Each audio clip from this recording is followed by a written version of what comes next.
മാനവരാശിയുടെ മാർഗദർശനത്തിന് മുമ്പിൽ ഇന്ന് ഖുർആൻ അല്ലാതെ മറ്റൊന്നില്ല. ലോകം അധാർമികമാണെന്നും അതുപോലെ തന്നെ അശ്ലീലമാണെന്നും വിധി എഴുതുന്നതെല്ലാം ഇന്ന് ധാർമ്മികവും ശ്ലീലവും മാറുന്ന ഒരു കാലത്താണ് നമ്മൾ ജീവിക്കുന്നത്. വ്യഭിചാരം അധാർമികമാണെന്ന് മാനവരാശി ഉത്ഭവിച്ച കാലം മുതൽ ഇന്ന് വരെ നാം തീരുമാനിച്ചിരുന്നെങ്കിൽ ഇന്ന് വ്യഭിചാരം ലോകത്തിന്റെ പൊതു സംസ്കാരത്തിന്റെ ഭാഗമാണ്. വ്യഭിചാരത്തിന് എല്ലാ മേഖലകളും അധികാര കേന്ദ്രങ്ങളും അതിൻ്റെ വാതിലുകൾ തുറന്നിട്ട് കഴിഞ്ഞു. അരുതെന്ന് പറയുന്നവൻ ഇന്ന് ആരൊക്കെയോ ആകുന്ന ഒരു കാലമാണ്. അവൻ ചിലപ്പോൾ തീവ്രവാദി എന്നായിരിക്കും വിളിക്കപ്പെടുക. മനുഷ്യരാശിയുടെ പ്രകൃതിക്ക് ഒരു നിലയ്ക്കും ചേരാത്ത വളരെ അശ്ലീലമായ ഒരു ലൈംഗിക വിഹാരമായ സ്വവർഗരതി ഒരു തിന്മയാണ് എന്ന് ലോകം മുഴുവൻ ഇന്നലകളിൽ വിധി എഴുതിയിരുന്നെങ്കിൽ നാം ജീവിക്കുന്ന വർത്തമാനകാലം സ്വവർഗരതിക്ക് നമ്മുടെ രാജ്യത്തിന്റെ പരമോന്നത നീതിപീഠം പോലും പച്ചക്കൊടി കാട്ടിയ ഒരു കാലഘട്ടത്തിലാണ് നമ്മൾ നിലനിൽക്കുന്നത്. അഡൽട്ടറി, അപരന്റെ ഭാര്യയെ അനുഭവിക്കുക എന്ന് പറയുന്നത് അധർമ്മമാണെന്ന് ഏത് മതവിശ്വാസികൾക്കും അറിയാം. മുസ്ലിമിന് മാത്രമല്ല, ക്രൈസ്തവനറിയാം, ഹിന്ദുവിനറിയാം, മതമില്ലാത്തവർക്ക് പോലും അറിയാം. അവരങ്ങനെ തന്നെയാണ് തങ്ങളുടെ ജീവിതത്തെ ഉയർത്തി നിർത്തിക്കൊണ്ടു പോകുന്നത്. പക്ഷേ അഡൽട്ടറി പോലും നിയമവിധേയമാക്കി പ്രഖ്യാപിക്കപ്പെട്ടിരിക്കുന്ന ഒരു രാജ്യത്താണ് നമ്മളെല്ലാവരും ഇന്ന് ജീവിച്ചു കൊണ്ടിരിക്കുന്നതെന്ന്. ഇന്ന് മൃഗീയതയും പൈശാചികതയും തിടം വെച്ച് വളരുന്ന ഒരു കാലത്താണ് നമ്മളുള്ളത്. യഥാർത്ഥത്തിൽ ഇന്ന് വെറുപ്പാണ്. മനുഷ്യത്വത്തിന്റെ മൂല്യങ്ങളൊന്നുമല്ല ലോകം വ്യാപിപ്പിക്കുന്നത്. സാമ്രാജ്യത്വ ശക്തികൾ ലോകത്ത് യുദ്ധവും വെറുപ്പും വ്യാപിപ്പിക്കുമ്പോൾ ദൗർഭാഗ്യകരമെന്ന് പറയട്ടെ, നമ്മുടെ മനോഹരമായിരുന്ന സനാതന ഭാരതം അതുപോലും ഇന്ന് വെറുപ്പിന്റെ ഒരു ഫാക്ടറിയായി മാറുകയാണ് അധികാര കേന്ദ്രങ്ങളുടെ പിന്തുണയോടുകൂടി. ഇതാണെന്ന് ലോകത്ത് നാം കാണുന്ന കാഴ്ചയെങ്കിൽ ഇത് മനുഷ്യത്വത്തെ വളർത്തുകയല്ല, തളർത്തുകയാണ്. മൃഗീയതയും പൈശാചികതയുമാണ് ഇത് വളർത്തുന്നതെന്ന് തിരിച്ചറിഞ്ഞുകൊണ്ട് അതിന് തിരുത്തു പറയാൻ ലോകത്ത് മനുഷ്യർക്ക് കഴിയണമെങ്കിൽ പടച്ചതമ്പുരാൻ മനുഷ്യനെ പടയ്ക്കുന്നതിന് മുമ്പേ അവന്റെ യൂസർ മാനുവലായി, മാനിഫെസ്റ്റോവായി നമ്മുടെ മുമ്പിൽ വെച്ച പരിശുദ്ധമായ ഖുർആനിനെ മനുഷ്യൻ എന്ന് പറയുന്ന ഈ ഉത്കൃഷ്ട സൃഷ്ടി അവന്റെ ഏറ്റവും വലിയ സിദ്ധിയായ ബയാൻ എന്ന് പറയുന്ന പ്രഭാഷണ സിദ്ധിയിലൂടെ ലോകത്ത് മുഴുവൻ പ്രചാരം നൽകുന്ന ഒരു കാലമുണ്ടായാൽ അന്ന് മാത്രമേ മനുഷ്യത്വം വീണ്ടും തിരിച്ചു വരികയുള്ളൂ എന്നാണ് അതിന്റെ സൂചന. അത്രയും പ്രധാനപ്പെട്ട വിശുദ്ധ ഖുർആനിന്റെ പാഠശാലകൾ ഇന്ന് ബഹുമാനപ്പെട്ട തങ്ങൾ പറഞ്ഞതുപോലെ ഹാർവാർഡിലും യൂറോപ്യൻ യൂണിയനുകളിലും രാജ്യങ്ങളിലും അമേരിക്കകളിലും ഒക്കെ ഇന്ന് പരിശുദ്ധമായ ഖുർആന്റെ പഠിതാക്കൾ പെരുകുന്ന ഒരു കാലമാണ്. ഖുർആനാണ് ഇന്ന് ലോകത്തെ ആകെയുള്ള ഒരാശ്രയ കേന്ദ്രമെന്ന് ലോകം തിരിച്ചറിയുന്ന ഒരു കാലത്ത് ഖുർആനില്ലാത്ത, വേദഗ്രന്ഥമില്ലാത്ത ലോകങ്ങൾക്ക് സംഭവിച്ച അപജയങ്ങളെ കുറിച്ച് ലോകത്ത് ഒരുപാട് ഗ്രന്ഥങ്ങൾ തന്നെ ഇറങ്ങിക്കഴിഞ്ഞു. അമേരിക്കയിൽ ഒരു പുസ്തകം ഇറങ്ങി, ഡേവിഡ് ബ്ലാങ്കൻ ഹോൺ. ഇന്ന് നിങ്ങൾക്ക് സെർച്ച് ചെയ്താൽ നെറ്റിൽ കിട്ടും. അദ്ദേഹം പറയുന്നത് ഫാദർലെസ് അമേരിക്കയെ കുറിച്ചാണ്. അമേരിക്കയിൽ എല്ലാം ഉണ്ടെന്നാണ് നാം കരുതുന്നത്. പക്ഷെ കയ്യിലിരിക്കുന്ന യന്ത്ര തോക്ക് കൊണ്ട്, റിവോൾവറുകൾ കൊണ്ട് എല്ലാ മക്കളുടെയും കയ്യിൽ തോക്കില്ലാതെ ജീവിക്കാൻ അവർക്ക് ഭയമാണ്. കാരണം എവിടെ നിന്നാണ് അറ്റാക്ക് വരിക എന്നറിയില്ല. ഒരു പ്രതിരോധ ആയുധമായി എല്ലാവരുടെയും കൈകളിൽ ആ കയ്യിലിരിക്കുന്ന തോക്കുകൊണ്ട് തന്റെ പ്രിയപ്പെട്ട മുത്തശ്ശിയെ വെടിവെച്ചു കൊന്നതിന് ശേഷം അമേരിക്കയിലെ വാഷിംഗ്ടൺ എലമെന്ററി സ്കൂളിൽ എൽസാൽവഡോർ റാമോസ് എന്നാണ് ആ പയ്യന്റെ പേര്. 18 വയസ്സേ അവനുള്ളൂ. അവൻ അത് കഴിഞ്ഞ് അവന്റെ പള്ളിക്കൂടത്തിൽ പോയിട്ട് 18 സഹപാഠികളെ വെടിവെച്ചു കൊല്ലുകയാണ്. അമേരിക്ക. എന്തുകൊണ്ട് ഇത് സംഭവിച്ചു എന്ന് നിങ്ങൾ അറിയണം.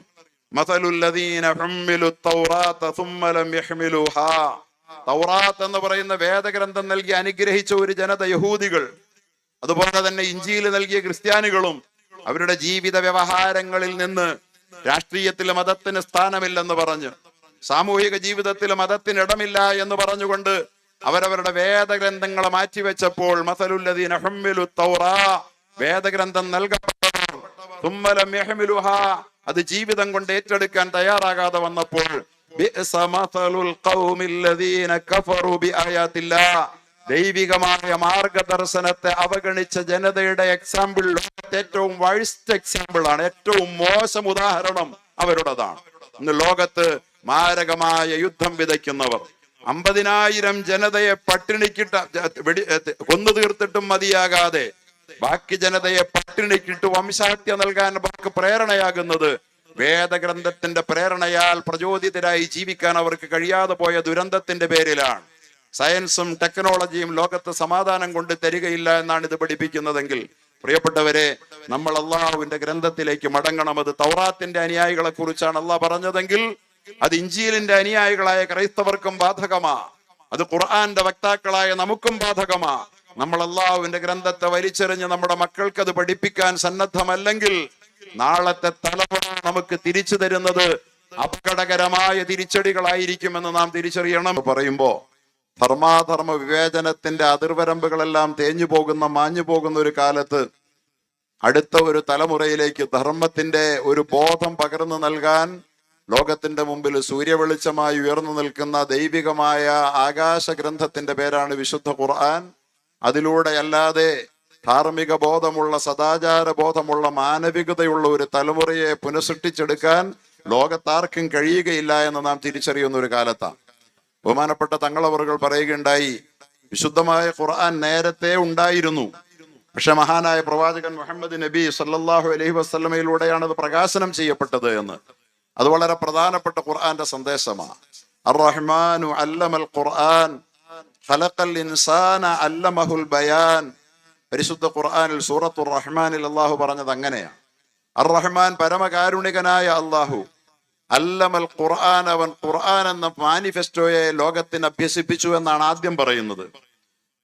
പിന്നെയാണ് അള്ളാഹു പറയുന്നത് ഖലഖൽ ഇൻസാൻ, മനുഷ്യനെ പടച്ചു എന്ന്.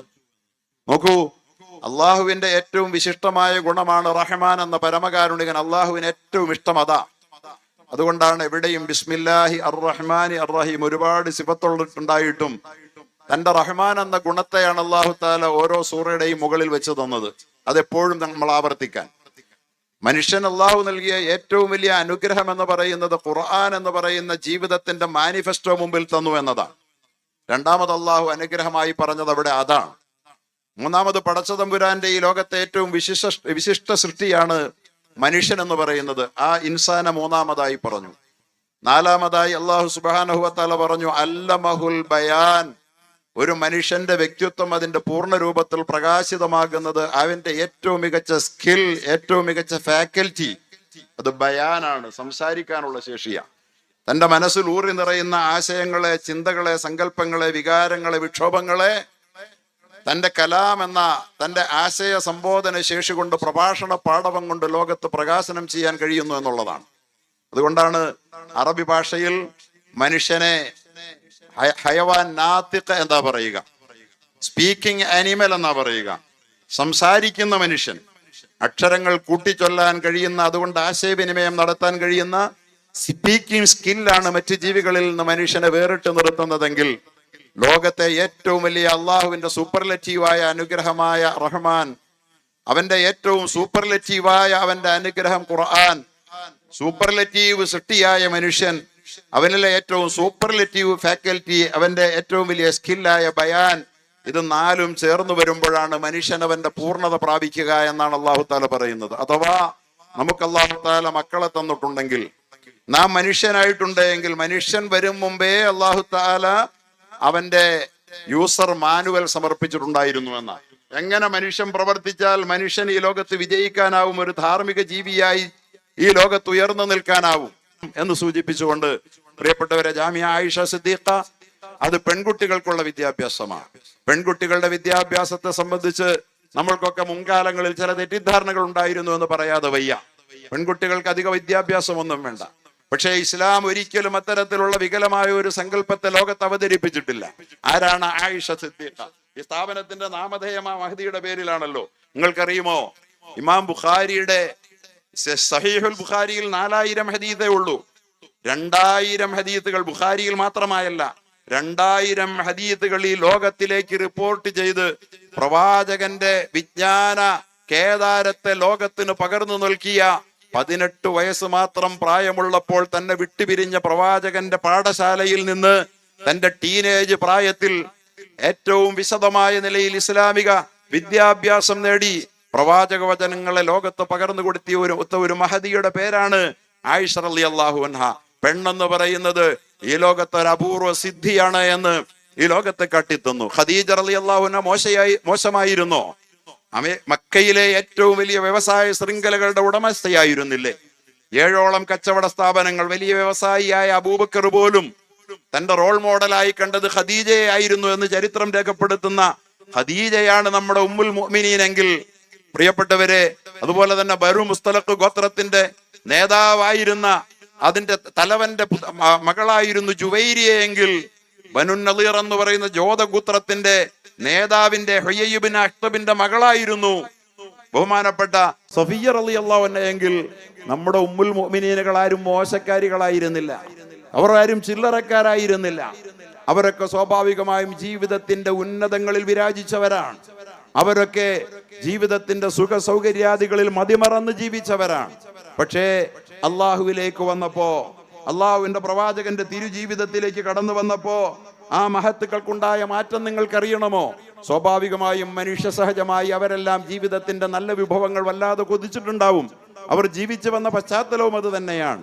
പക്ഷേ അള്ളാഹുവിന്റെ റസൂൽ അവരുടെ ജീവിതത്തിൽ അവർക്ക് വേണ്ടത്ര കിട്ടുന്നില്ലെന്നുള്ള പരിഭവം അവർക്കുണ്ടെന്നറിഞ്ഞപ്പോ അള്ളാഹു അവരോട് പറഞ്ഞു, യാ അയ്യുഹൻ നബിയേ, നബിയേ കുല്ലി അസ്വാജിക, അങ്ങയുടെ പത്നിമാരോട് അങ്ങ് പറയണം, ഇൻ കുന്തുന്ന തുരിദനൽ ഹയാത്തദ് ദുനിയാ, ഭൗതിക ജീവിതമാണ് നിങ്ങൾ ആഗ്രഹിക്കുന്നതെങ്കിൽ, വസീനത്തഹ, അതിന്റെ അഴകും ആഡംബരവുമാണ് നിങ്ങളെ വ്യാമോഹിപ്പിക്കുന്നതെങ്കിൽ, തആലൈൻ, വന്നോളൂ നിങ്ങൾ, ഫതആലൈൻ ഉമത്തിഉകുന്ന, നിങ്ങൾക്ക് നല്ല സമ്മാനങ്ങൾ ഞാൻ തരാം, വഉസരിഹ്കുന്ന സറാഹൻ ജമീലാ, വളരെ മാന്യമായി നിങ്ങളെ ഞാൻ പിരിച്ചയക്കാം.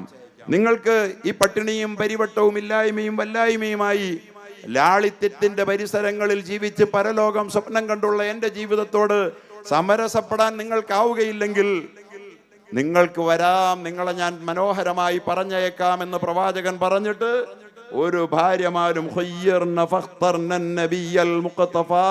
അവർക്കെല്ലാവർക്കും പിരിയാൻ അവകാശം കൊടുത്തിട്ടും ഒരു പെണ്ണും പിരിഞ്ഞു പോകാതെ അള്ളാഹുവിന്റെ റസൂലിന്റെ ജീവിത ലാളിത്യത്തോട് മുട്ടി നിൽക്കാൻ മാത്രം അവരെ പ്രേരിതരാക്കിയത് എന്തായിരുന്നു? പട്ടിണിയുടെയും പരുവട്ടത്തിന്റെയും നടുവിലും ഈ കുലീന വനിതകളെ, ഈ ഗോത്രത്തലവന്മാരുടെ പുത്രിമാരെ, അതുപോലെ തന്നെ വലിയ വ്യാപാര സമുച്ചയങ്ങൾ നിയന്ത്രിച്ചവരുടെ പുത്രിമാരെ, ആയിഷയെ, ഖദീജയെ റളിയല്ലാഹു അൻഹുന്ന, അവരെ പോലുള്ളവരെ അത്ഭുതകരമായ പരിവർത്തനത്തിലേക്ക് മാറ്റി. ഒരുപാട് പെണ്ണ് കെട്ടി മുഹമ്മദ് നബി എന്ന് വിമർശനം പറയുന്നവർ ഒരു കാര്യം ഓർക്കുക, പട്ടിണിയും പരിവട്ടവും മാത്രം ഈ മഹദികൾക്ക് പകരം കിട്ടിയിട്ടും ആ ജീവിത പരിസരങ്ങളിൽ നിന്ന് നിങ്ങൾക്ക് ആർക്കും പിരിഞ്ഞു പോകാമെന്ന് പറഞ്ഞിട്ടും ഒരാൾ പോലും പിരിയാതെ നിന്ന അത്ഭുതം അവർക്ക് പകർന്നു കിട്ടിയത്, ആ പ്രചോദനം അവർക്ക് കിട്ടിയത് പരിശുദ്ധമായ ഖുർആനിന്റെ ശീലുകൾ അവരുടെ നെഞ്ചകങ്ങളിലേക്ക് ആണ്ടിറങ്ങിയതിന്റെ ഫലമായിട്ടായിരുന്നു. വിമർശനം പറയുന്ന സൽമാൻ റുഷ്ദി 4 പെണ്ണ് കിട്ടിയെന്ന് അയാളുടെ ചരിത്രം പറയുന്നുണ്ട്. 4 പെണ്ണുങ്ങളും ഇട്ടേച്ചു പോയി. അവസാനം കിട്ടിയത് മദ്രാസിലാണ് അത്ര വന്നിട്ട് ഒരു പത്മലക്ഷ്മിയെ കെട്ടിയെന്ന് പണ്ട് ഇന്ത്യ ടുഡേ എഴുതുകയുണ്ടായി. 4 പേര് കെട്ടി 4 ഇട്ടേച്ചു പോയി. പ്രവാചകന്റെ ഭാര്യമാരുടെ എണ്ണം പറഞ്ഞ് വിമർശിച്ചവൻ തസ്ലീമ നസ്രീൻ അങ്ങനെ പറഞ്ഞു. ബംഗ്ലാദേശിലെ 3 ആണുങ്ങളുടെ ഭാര്യയാകാൻ അവസരം ലഭിച്ചവളാ. ഒരു പുരുഷനോടും ഒത്തു ജീവിക്കാൻ കഴിയാതെ പോയവൾക്കാണ് ഒരു പെണ്ണ് പോലും, അതിലെ ടീനേജുകാരിയോ യൗവനയുക്തയോ വൃദ്ധയോ ആയ സൗദയടക്കം ഒരാൾ പോലും അകന്നു പോകാതെ ചേർന്ന് നിന്ന അത്ഭുതത്തിന്റെ പേരാണ് മുഹമ്മദ് മുസ്തഫ. അതിന് കാരണം അവർ തന്നെ നമ്മളോട് പറഞ്ഞു, കാന ഖുലുഖുൽ ഖുർആൻ, ഞങ്ങളുടെ ഭർത്താവായ മുഹമ്മദ് നബി സല്ലല്ലാഹു അലൈഹി വസല്ലമയുടെ ജീവിത സംസ്കാരവും സ്വഭാവവും ഖുർആനായിരുന്നു എന്ന്.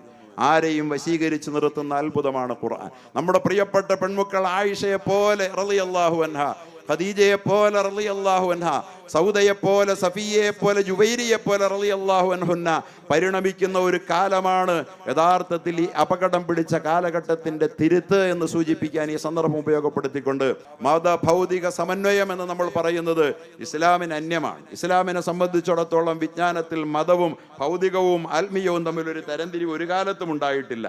രണ്ടും സംയോജിക്കുന്നതിന് വിഘാതം നിന്നത് യൂറോപ്യന്മാരാണ്. അവരാണ് വിദ്യാഭ്യാസത്തെ 2ആയി പകുത്തത്. സീസർക്കുള്ളത് സീസർക്കും ദൈവത്തിനുള്ളത് ദൈവത്തിനുമായി തരംതിരിച്ചത് അവരാണ് വിദ്യാഭ്യാസത്തെ 2ആയി പകുത്തത്. ആ പകുക്കലിന്റെ ദുരന്തമാണ് നമ്മൾ അനുഭവിക്കുന്നത്. കൊർഡോവ യൂണിവേഴ്സിറ്റിയിലടക്കം ഇസ്ലാമിക സർവകലാശാലകളിലെല്ലാം ഖുർആനോടൊപ്പമാണ് ശാസ്ത്രം പഠിപ്പിച്ചത്. ആദ്യത്തെ യൂണിവേഴ്സിറ്റി പണിതത്, ആദ്യത്തെ മെഡിക്കൽ കോളേജ് പണിതത് അവർക്ക് ഖുർആനായിരുന്നു പ്രേരണയെന്ന് നമുക്ക് ചരിത്രത്തിൽ നിന്നറിയാമെങ്കിൽ ആ ഒരു പ്രവണതയിലേക്ക് ലോകം തിരിച്ചു വരുന്നതിന്റെ ശുഭസൂചനകളാണ് ജാമിഅ ആയിഷ സിദ്ദീഖയും മറിയം മസ്ജിദിൽ നിന്ന് പഠനം പൂർത്തിയാക്കുന്ന നമ്മുടെ ഹുഫാദുകളും 2 വിദ്യാഭ്യാസവും നേടിക്കൊണ്ട് ലോകത്തോട് സംവദിക്കാൻ അല്ലമഹുൽ ബയാൻ, ഖുർആൻ എന്ന മാനിഫെസ്റ്റയെ ബയാൻ എന്ന് പറയുന്ന സവിശേഷമായ പ്രഭാഷണ സിദ്ധി കൊണ്ട് സംവദിക്കാൻ, പ്രൊപ്പഗേറ്റ് ചെയ്യാൻ പ്രാപ്തരായ പണ്ഡിതന്മാരെ വാർത്തുവിടുകയാണ്. ഒരു 10 കൊല്ലം ഇൻഷാ അല്ലാഹ് ഈ മൃഗീയമായ പൈശാചികമായ സംസ്കാരത്തിന് ലോകത്ത് തിരുത്ത് സൃഷ്ടിക്കാൻ ഈ പുതുതലമുറയ്ക്ക് കഴിയുമെന്ന കാര്യം സുനിശ്ചിതമാണ്. അള്ളാഹു അത്തരത്തിൽ നമ്മുടെ സന്താനങ്ങളെ വളർത്തുമാറാകട്ടെ. മഹനീയമായ ഈ സന്ദർഭത്തിന് സാക്ഷിയാകാൻ ഭാഗ്യം ലഭിച്ചവർ നമ്മൾ എത്രയോ വലിയ സൗഭാഗ്യവാന്മാരാണ്. ഈ മക്കൾ പഠിച്ച് ഈ ലോകത്ത് നന്മ വിതറി, ഈ ലോകത്ത് നാളുകൾ കാത്തിരിക്കുകയാണ്. യൂറോപ്പ് കാത്തിരിക്കുകയാണ്, ഇവരെ അമേരിക്ക കാത്തിരിക്കുകയാണ്. ഖുർആന്റെ പഠിതാക്കളെ, സ്കോളേഴ്സിനെ. അവർ ലോകത്ത് മുഴുവൻ മനുഷ്യത്വത്തിന്റെ മഹിമയാർന്ന സന്ദേശം പകർന്നുകൊണ്ട് ജ്വലിച്ചു നിൽക്കുന്ന നാളുകളാണ് ലോകത്ത് വരാൻ പോകുന്നതെന്ന കാര്യം നിസ്സംശയമാണ്. എന്നല്ല, നാളെ സ്വർഗത്തിലെയും രാജകുമാരന്മാർ ഇവർ തന്നെയായിരിക്കുമെന്ന് ഹബീബിന്റെ ഹദീസുകൾ നമ്മെ പഠിപ്പിക്കുന്നുണ്ട്. ദുനിയാവും ആഖിറവും പരലോകവും ഒരുപോലെ നിർമ്മിച്ചെടുക്കാൻ പര്യാപ്തമായ ഇത്തരം സ്ഥാപനങ്ങളാണ് യഥാർത്ഥ യൂണിവേഴ്സിറ്റികൾ.